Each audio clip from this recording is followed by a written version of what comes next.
So for today's video, I wanted to show you guys our new wood stove that we just got. This is something that we were really excited to add to our property. We've been wanting this ever since we moved here about almost 2 years ago now, and we finally got it. So I wanted to do a really in-depth video showing you guys our new wood stove because we absolutely love it and we are so excited, and we just got it installed yesterday. We just finished it, so it is completely ready to go. And I wanted to show it to you guys in its perfect mint out of the crate condition so that you guys can see what it looks like if you were to order a stove like this and install it in your home. So we actually picked this stove out a couple years ago, but it took a really long time to get, which I'm going to talk about, but we're so excited to get into the details of it today. When we were looking for a stove to get, and specifically once we had picked this stove, the Nordica Rosa L, there was not a lot of videos online that were super in-depth that could answer all of my questions about this stove. So I'm hoping that is what we can do for you today, because I really want a comprehensive video and literally explain to you guys from floor to ceiling how to install the stove, details about the stove, and the little quirks and things that go along with the stove that you really can't find anywhere online. So I thought this video would be helpful. Okay, so before we jump into the stove and all of the details and aspects of that, let's talk about the floor first, because that is literally the first thing you have to do in the base for your stove or wood stove that you get. So every wood stove has to have a non-combustible flooring or hearth, and this is the hearth that we decided to do. So Patrick knows a lot more about it than I do, but I'll give you an overview. So we actually decided to go with a brick base, and underneath the brick base is like a really thin cement board. Do you know how thick it is? 1/4 inch. A 1/4 inch, okay. So we have a 1/4 inch cement board underneath, which is also basically flame retardant, or it's non-combustible. And then we have our brick and mortar on top of that. And the brick that we chose, we actually special ordered this brick. It is the basically half brick, so it's a special ordered half brick. It's very thin, very fragile actually. We broke a lot of them because they're just so thin. But once you mortar them in, they're solid. It's amazing. But we didn't want this pad to be super tall because we didn't want to trip on it, like walking up to cook on the stove. So we special ordered this. I believe it was from Lowe's. Isn't that where we got it? Yep. Yeah. We special ordered this half brick from Lowe's. So this is actually 3 boxes of the half brick that was able to do a perfect size hearth for the stove, and that is with us losing a few pieces to being cracked and broken, and we had to toss them. But 3 boxes was exactly enough to completely do the hearth to the size the hearth has to be for this particular model stove. We did a wooden framing around it just to make it a smooth transition, and we did stainless. This is also from Lowe's. It is just a really fancy quarter round, honestly, like you would use for your house. The brick that we chose is Castle Gate. That is the color. And then we did biscuit mortar mix. It's basically an off-white. It's not gray, it's not white, it's kind of a beige or tan. So it looks a little bit whitewashed, and I really love that. I think it just looks really nice, and it goes with our house. So that is the hearth that we did. The hearth measurements are according to the stove. So for the Nordica Rosa L, it has to be about, is it 18 inches out the front? 16. 16 inches out the front, 8 inches on the side, so it has to be at least 8 inches of a non-combustible flooring. You can use tile or brick, but it just can't be your hardwood or any type of wood or linoleum flooring.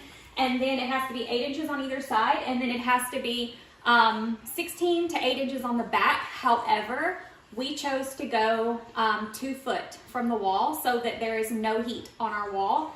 And then we'll talk more about that in a minute, but basically we did 24 inches, and we had to do that because of the stovepipe. Where the stovepipe is placed through our ceiling, that just worked best to have it that far. So it's really far from our back wall, which is a really good thing.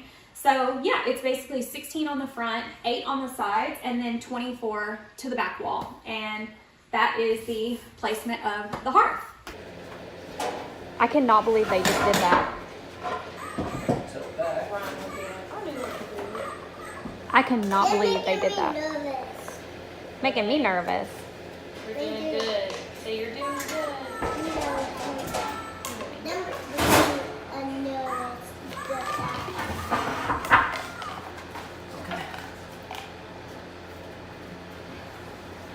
Oh my gosh, I can't believe it. Sir. There it is. So pretty. so whenever you order your wood stove, I assume from wherever you get it from, there will be a manual and also an installation guide. So if you were to get our stove, specifically the Nordica Rosa L, or actually any Nordica stove, because this manual is for the Rosa XXL, the Rosa L, and the Millie. So if you get any of those stoves, you will get a manual that looks like this. It is very thorough, very thick, and it's in American and Italian. And then if you get your stovepipe, which this is the brand stovepipe we got, they also give you an installation manual for that. Talks about your warranty on there and everything. We decided to get our stove through Obadiah's. So they were very, very good, honestly. Loved Obadiah's. They're based in Montana, so there's no sales tax. So if you go on their website at discountstoves.net, the price you see on the stove is more than likely the price that it will be, unless there's some random price change you don't know about or they haven't updated. It's accurate for our stove on the website, so that's what we paid. This stove did cost us about $3,700. It's $36.95 on the website, no tax, like I said. And then if you want any additional add-ons, which we're going to talk about, I did get something extra. You'll have to pay for that separately. But literally just out of the box, it was $3,600 for the stove. Now the stovepipe is additional, so we did have to order the stovepipe separately. That's a whole package that they will work up for you at Obadiah's. This video is not sponsored, by the way, not paid by anything. I just am really excited about my stove, and I want this to be helpful to anyone who is in our situation where we had no idea where to begin and where to start, and so I hope this video is helpful. So the stovepipe that you choose for your stove, you have two options generally. You can get a double wall stovepipe and a single wall. We went with double wall because single wall stovepipe, let's say it's a 6-inch pipe, which is what this stove uses, it gets really hot. So there's no air chamber essentially to prevent the heat from radiating off of that pipe. And because I'm gonna be cooking on this stove, at least that's my hope and I plan on it, I'm gonna be cooking a lot. I don't wanna accidentally hit that pipe with my hand, moving a pot or something, and burn myself. So we went with double wall. It actually is an 8-inch outer. That's why it has this piece here. That is basically a, what's it called? Adapter. An adapter, that's it, thank you. It's an adapter piece that helps that stovepipe sit on there because the inner wall is 6 inches, which is, again, what fits on here, but this outer makes it 8 because there's 2 inches of air that is giving that stove that space so that it doesn't heat up. So this pipe should not radiate heat when the stove is on, so we really love that. Also, if you do get a double wall pipe where this isn't going to be hot when it's on, you can also have that pipe closer to the wall. Again, check with your codes, check with your installation guides, look at your type of stove if you don't get this one exactly, and it'll tell you how far away from the wall you have to keep everything. But generally with a double wall, you can have it closer to the wall. We didn't. Our stove is very far from the wall. We're just trying to be super, super, super safe with it, so ours is further, but it's fine. Another thing that you'll get is if you go on Obadiah's website and pull up the stove you want, let's say you get this one, if you go down to the spec details, there's lots of stuff to print off, and it has installation. I mean, there's so much that you can print off that will help you. I mean, it's just lots of resources through Obadiah's. It's really, really great, and we used all of it. So all right, so while I can't really go over exactly how to install the stovepipe 100% because Patrick did it, number one. Number two, it was a lot, and it's like on the roof type stuff I can't show you. I am going to show you what it looks like now that it's finished and the pipe is installed in the ceiling from the outside.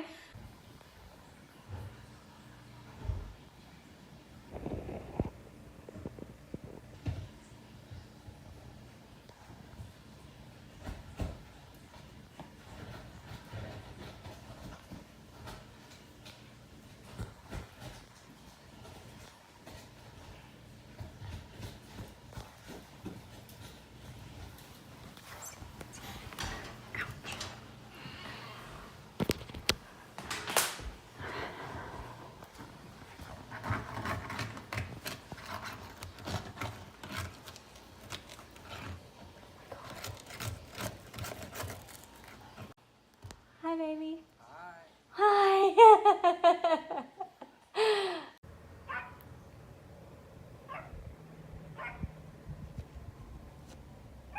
Does it look right? Yeah. Okay. It's good.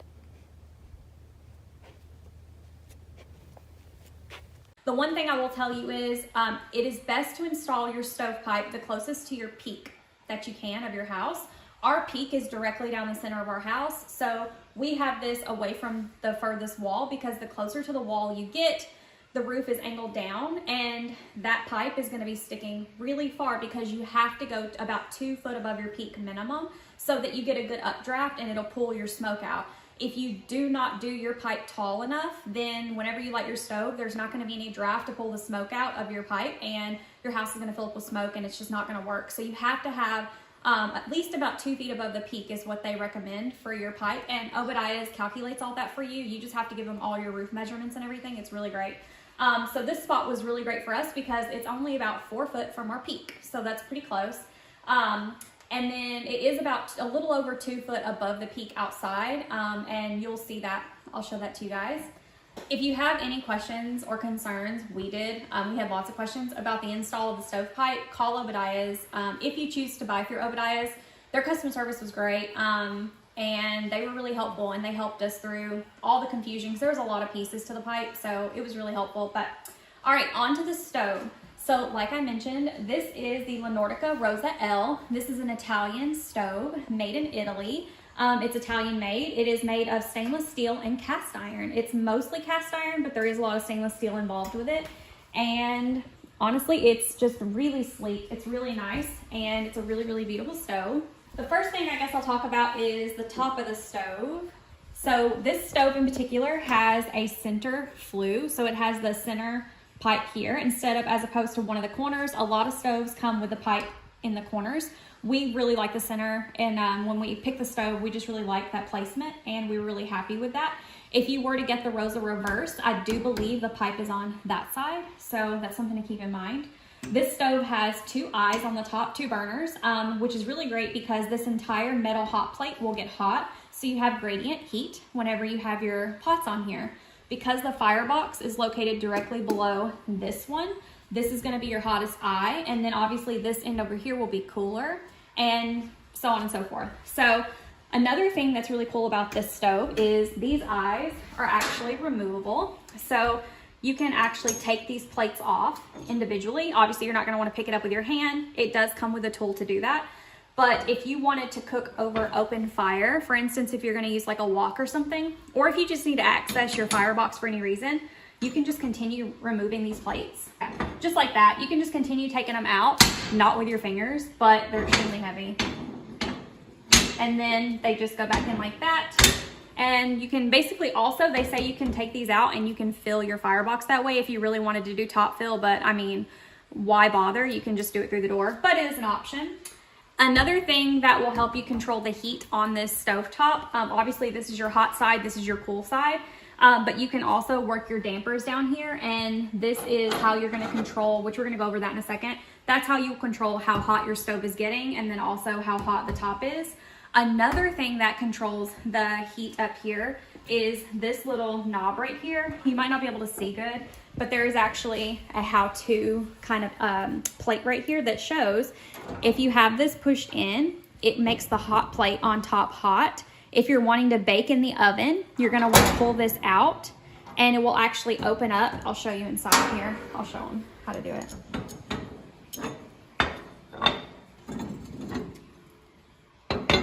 So this is really cool, and I love that you can access this.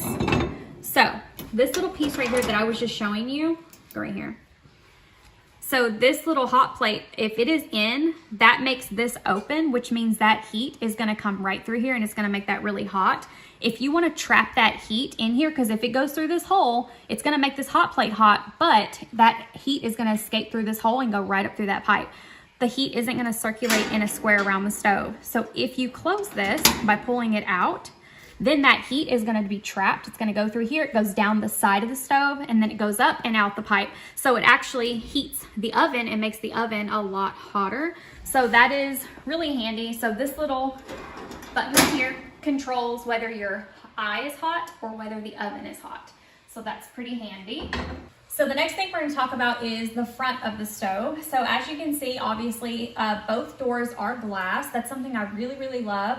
I love that I'll be able to see the fire and my food cooking at the same time. That was really important to me. A lot of wood stoves that they sell will have a glass firebox, but will not have a see-through oven door. For instance, like the Essie, I love the Essie Ironheart stove. That stove is beautiful. That was my first choice stove actually, but with inflation, it's now around $6,000, which is just astronomical. So this was my second choice, and I really love the stove, so I'm happy with it. And honestly, I really like this better than the Essie because I'll be able to see the food. The other thing that I'll point out is it does have a gauge here to show you how hot your oven is. Now, this has the Celsius and Fahrenheit, which I love that because in America, that's how we gauge our food cooking. So I really love that it has both on there. And there is a probe on the inside of the oven door, so it will tell you the temperature. The next thing over here is obviously the firebox. I mentioned this, but this is your damper. You have two dampers. It has a little gauge here, which you can't really see it because it's kind of indented into the wood, in the metal. But basically it has a open and close, kind of, it's like an angled, you can't see it that far away. But basically over here is all the way open. So whenever you open this and load the firebox up with your wood, you will load it up, you'll close it and make sure this damper is all the way open. And then as your fire gets going and gets hot, you can move it and close it a bit more, let's say halfway, just to make sure it doesn't get too crazy hot. You can even close one of these all the way and leave one of them open. You can just kind of play with it, see what you like, see how hot you want your fire. But for getting your fire started, definitely leave them open. The firebox has some Firestone, fire brick, I guess is what it's called. There's like 6 of them in there. Those are replaceable, but they're pretty expensive, so be careful, don't break them. They are already installed whenever your stove is delivered to you. The firebox size is 11.6 inches by 12 inches high, and then it is 18.1 inches deep, so it is a very sizable firebox. This particular stove can heat up to 1,400 square foot, so it should be able to heat our entire upstairs, which is really nice. Our home is bigger than that, but we're really only worried about the main living area, so I think it's going to do great for us. It also has a grate here where the ash falls through. So here's the fire brick I was talking about, and then here's the grate. The ashes will fall down through this grate into this ashtray down below. Whenever you want to clean out your ashes, you'll just pull this out completely, and then you'll be able to dump those into something that's fire safe, like a metal pail or, you know, a metal trash can or something, and then that is pretty easy to do. It is located directly below that firebox. Obviously, this is not really noteworthy, but this is the Nordica sticker that comes on the front, and then of course the tag is still on it. This is unused, brand new condition. We will have to remove those before you get your fire started, obviously. I mean, this would literally melt off, so you make sure you take it off. Another thing to mention is with the Nordica Rosa stoves, especially the XXL2, the Rosa L and the XXL come with these tiles on the front. We have swapped our tiles out. However, they come standard with red tiles. We have 2 tiles, which is signature for the Rosa L. The Rosa XXL has 3 tiles, and that's how you know it's the bigger of the 2 stoves. They all come standard with the red. However, Nordica was so nice, and they sent us the black ones. I really wanted the black. I don't really care for the red. And so we swapped those out, and I think it looks really sleek. And so we have the black tiles on there, and it looks really good. We didn't have to pay extra for those. They just sent them. So that was really nice because I didn't think we were going to be able to get them, and I really wanted them. So that was really nice. One thing to mention about the Rosa XXL, since I'm talking about it, and with its 3 tiles, it is worthy to note, if you do choose to get the XXL, that's the one I see the most reviews for on YouTube, not this one. It is nice that it's the bigger stove. However, the firebox is the exact same size. So in that width, you're getting a bigger stove by, I believe it's 4 or 5 inches, I think. But that 4 or 5 inches is only on the end, and it's a bigger oven, not a bigger firebox. So the heat output is gonna be pretty similar. It is a bigger surface area of metal getting hot, so maybe it's a little warmer.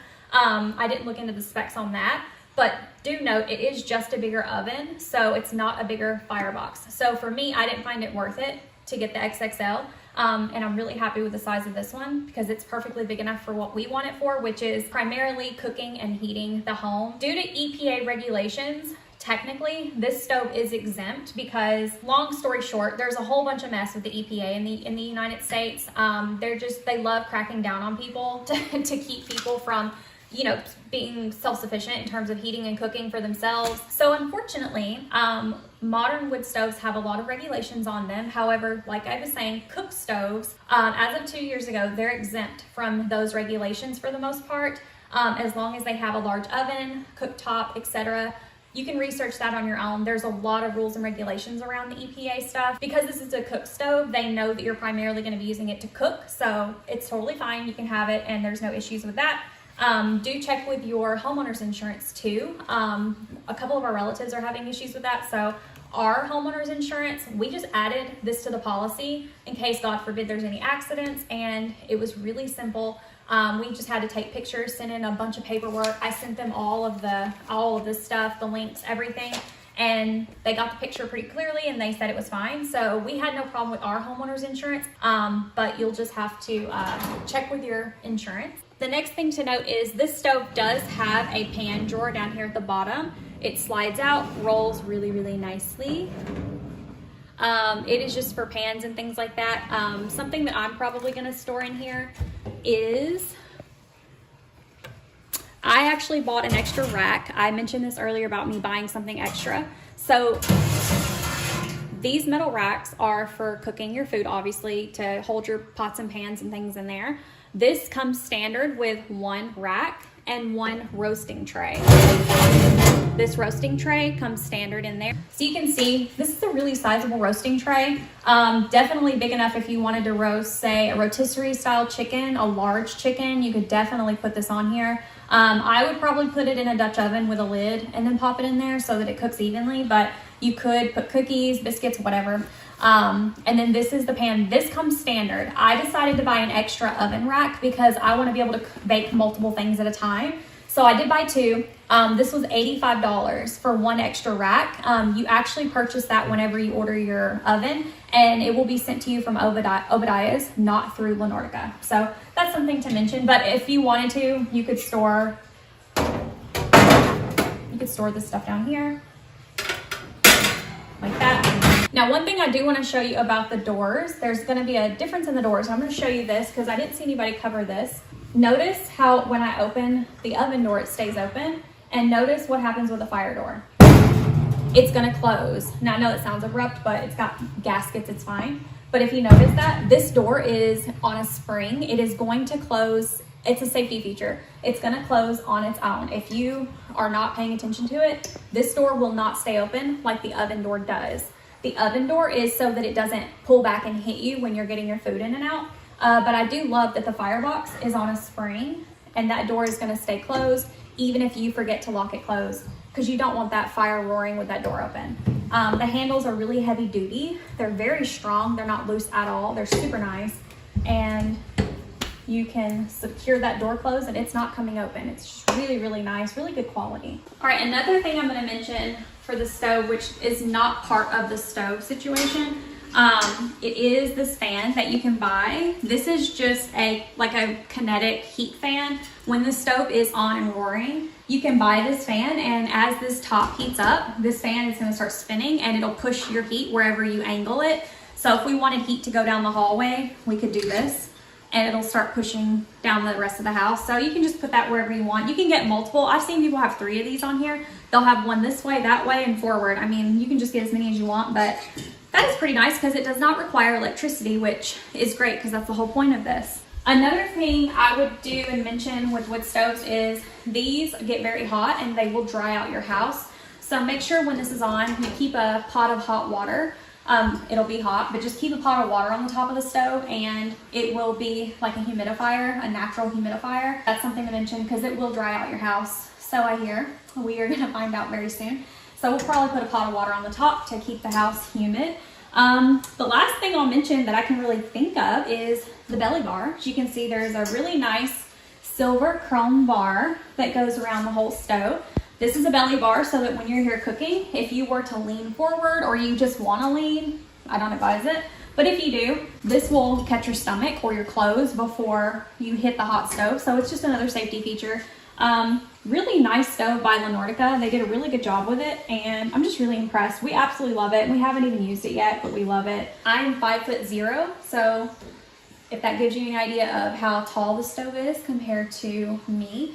And our pad is about 3/4 of an inch tall. So yeah, that's pretty much the size of it. I can't think of any other details. If I think of anything, I'll put it in the description box down below, but I believe that is it. That is my review and how-to and helpful tips for the Nordica Rosa L wood cook stove. We absolutely love it. Haven't even used it yet, but we're already in love. It just looks so sleek and so nice. Oh, one thing I will mention, as you can see, we have our wood paneling from the 80s when the house was built. That's what our back wall is. If you have the stove 18 inches or even less or whatever from the wall, you will need to put some sort of a non-combustible wall backing. This is an example of what you can use. You would basically just do like a metal, give it an airspace, like an inch or so in between that metal and the wall, whatever wall you use. You could also use like a cement board. Check with your codes, check the installation booklets, and talk to whoever you buy your stove from, whether it's Obadiah's or whoever. But typically it will need to be either a cement board, brick, tile, or metal. And you would basically just take this all the way up to the ceiling, especially if you don't have a double wall stovepipe. Depending on the stove you get, maybe your double wall stovepipe is enough because of the distance and you only need to put it behind the stove portion. I don't know, you're gonna have to check with your codes and things. However, because our stove is literally 2 feet from, I mean, there's like a 2-person gap here. Our stove is so far off the wall, per our instructions, installation, Obadiah's, and our homeowner's insurance, we don't have to put anything behind it because the hearth goes so far on the back and there's a lot of open air, so the wall should not get hot. All right, guys, I hope you guys enjoyed this video. I hope that it was helpful more than anything. I hope it answered any questions you might have about the Nordica Rosa L or any wood stove type questions at all. I really tried to cover everything that I could think of or remember. We really love the stove. We plan on probably lighting it up this afternoon, probably right after this video, honestly. If I do, I'll install some clips of that in the video and you can see what it looks like lit up for the first time. We do have to do first burn. We haven't done that, so there's gonna be a lot of smoke because we gotta burn this oil off the top. This top will not look this silver and pretty once it gets hot. All this oil is gonna burn off and then it's gonna change color and be really seasoned, so we're probably gonna be doing that today. But yeah, hope you guys enjoyed this video. Hope it was helpful, and if I think of anything else, I'll put it in the description. Thank you guys so much for watching. I'll see you guys next time. Be kind. Bye.